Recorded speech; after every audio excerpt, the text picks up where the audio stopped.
au lit avec Anne-Marie. Tous les vendredis, je retourne sur les bancs d'école, non pas pour apprendre à lire et à écrire, mais pour apprendre les nouvelles tendances en termes de sexualité humaine avec la discussion sexologique avec Anne-Marie Ménard, qui est elle-même professionnelle en sexologie. De quoi on parle aujourd'hui, Anne-Marie? Qu'est-ce qu'il y a sur le menu de votre buffet sexologique?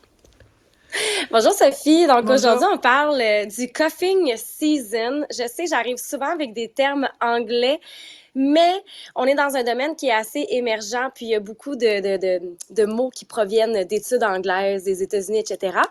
Donc, on parle de cuffing qui signifie en français menotter. Donc, le cuffing season, c'est la saison du menottage et on est en plein dedans présentement. Donc, c'est pour ça que je veux en parler aujourd'hui. D'accord. Alors, c'est la saison du menottage. Pourquoi? Parce que moi, je me sens simplement menottée parce qu'il fait tellement froid que je passe mon temps à porter des petites mitaines. Tu sais, les mitaines pas de doigts, là, mais c'est pas particulièrement sexy, ces mitaines-là. Donc, ça doit pas être relié aux menottes, hein? Non, pas tout à fait.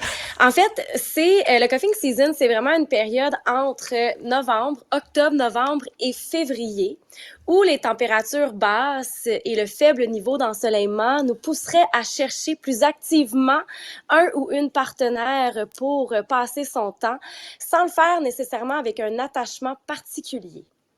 Bon, mon Dieu, ben c'est bien expliqué. En termes simples, ça veut dire quoi? Donc, en fait, c'est qu'il y a des gens qui vont chercher des partenaires pour passer le temps de l'hiver. Il fait plus froid, on a envie de s'établir, on a moins d'activités sociales. Donc, ça fait en sorte qu'on va à la recherche d'une personne pour passer son temps jusqu'au printemps, où là, on va la laisser tomber pour pouvoir retourner chasser pendant l'été. Ah, OK. Donc, c'est le temps de faire des mamours ou d'être plus dans la tendresse, la confidence. Tu sais, mettons la peau d'ours devant le feu de foyer et tout ça. Puis après, au printemps, on laisse tomber la peau d'ours puis on s'en va gambader dans la prairie. C'est exactement ça. Merci. Puis, bon. il y a des études qui ont été faites sur le sujet, puis je trouve ça intéressant, notamment Facebook qui aurait lancé une étude un peu loufoque sur le sujet. Ils sont revenus avec des statistiques quand même intéressantes. Donc, apparemment qu'il y aurait 34% plus de nouvelles relations que de ruptures le jour de Noël, donc soit le 25 décembre. Et 28% plus le 24 décembre et 29% plus le 14 février, la journée de la Saint-Valentin. Donc, ce que ça veut dire, c'est que nous, les êtres humains, aimons être accompagnés pour les festivités.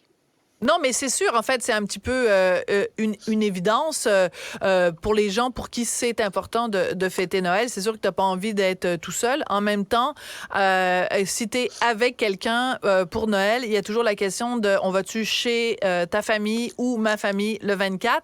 Et personnellement, d'expérience, quand je regarde autour de moi, parce que moi, je ne fête pas Noël, mais pour les gens qui le fêtent, c'est plus l'occasion de chicane que d'autres choses. Mais je peux comprendre qu'on ne veuille pas être tout seul dans cette période particulièrement déprimante qui est le temps des fêtes. Oui, puis je pense qu'on peut aussi se douter que souvent, il y a beaucoup de gens qui vont avoir de la pression extérieure de la part des proches, de la famille, voilà. La fameuse question. Ben T'es-tu oui. fait un chum?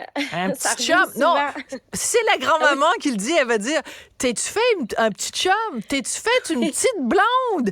Vas-tu l'amener? Vas-tu nous la présenter à Noël? Ben oui, c'est ça, c'est toujours comme ça. Donc, c'est vrai que la pression sociale est extrêmement grande dans le temps des fêtes de pas être seul. Puis si t'es seul à Noël, je trouve que c'est souvent présenté à tort, évidemment, comme t'es un perdant. Là. Vraiment, si t'as pas réussi à trouver quelqu'un pour passer le temps des fêtes, t'es un perdant. Puis c'est plate, cette image-là.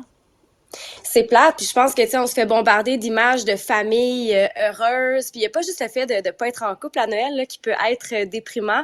Donc, je pense qu'il faut faire attention à pas se laisser trop embarquer dans cette, entre guillemets, magie de Noël, parce que, je veux dire, on se met pas en couple avec quelqu'un juste pour le temps des fêtes.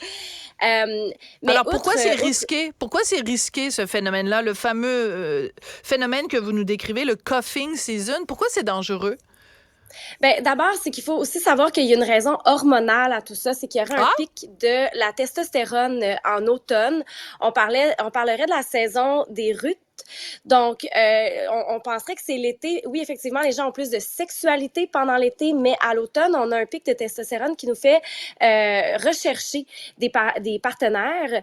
Et je vous dirais que il faut faire attention parce que ça peut faire en sorte qu'on va abaisser nos standards et choisir quelqu'un qui n'est pas nécessairement bon ou bonne pour nous, puis s'enliser dans une relation qui va être un peu plus toxique, si on veut.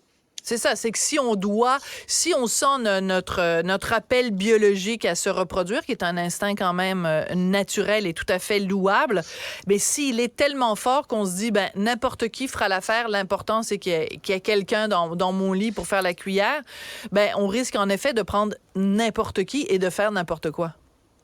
C'est ça, puis on peut se faire mal à long terme parce que ça nous arrive, les êtres humains, de mélanger amour, attachement.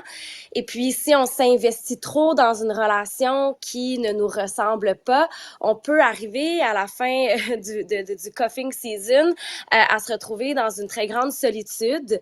Puis, je pense que il faut éviter ça là, à tout prix. Puis, surtout, je pense que ce que je vous conseillerais le plus de faire, c'est vraiment de mettre vos intentions carte sur table.